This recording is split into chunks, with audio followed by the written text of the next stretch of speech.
Ons het oor die afgelope 12 weke 12 droomtroues gewys op My Sakpas Troue. Elkeen spesiaal op sy eie manier en ons gaan hulle weer een met julle deel. Want die vraag wat ons nou vra is, watter van die paartjies het die beste planne gemaak om hulle troue te laat inpas by wat in hulle sak en dus in hulle begroting was?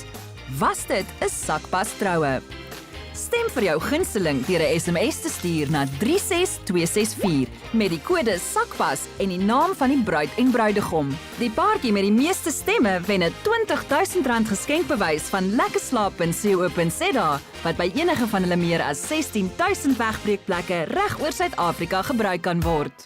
Hier is Sharika en Andy Terblanche. Hulle was saam op skool, maar toe was sy 'n boekwurm en hy sportmal, so die verhouding het eers 4 jaar gelede begin. Hulle het R125,500 gehad om hulle groot dag te vier by die Bosbauma in Pretoria. Die paartjie sê 'n belangrike wenk as dit kom by randerek is om jou familie en vriende toe te laat om jou te help, soos by hulle met die blomme.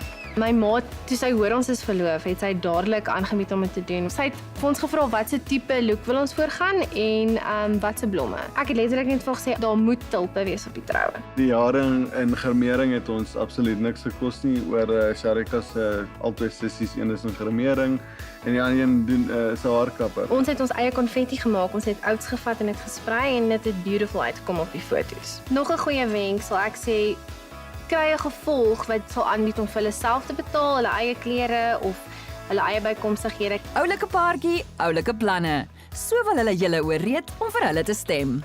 Ek en Annie sal baie graag die lekkerslaap geskenkbewys van R20,000 wil wen, want ons het lekker getrou, lekker partytjie gehou, lekker geëet, lekker gedans, so ek dink al wat oorbly is lekker slaap. So asseblief sal julle vir ons stem, ons sal dit baie waardeer.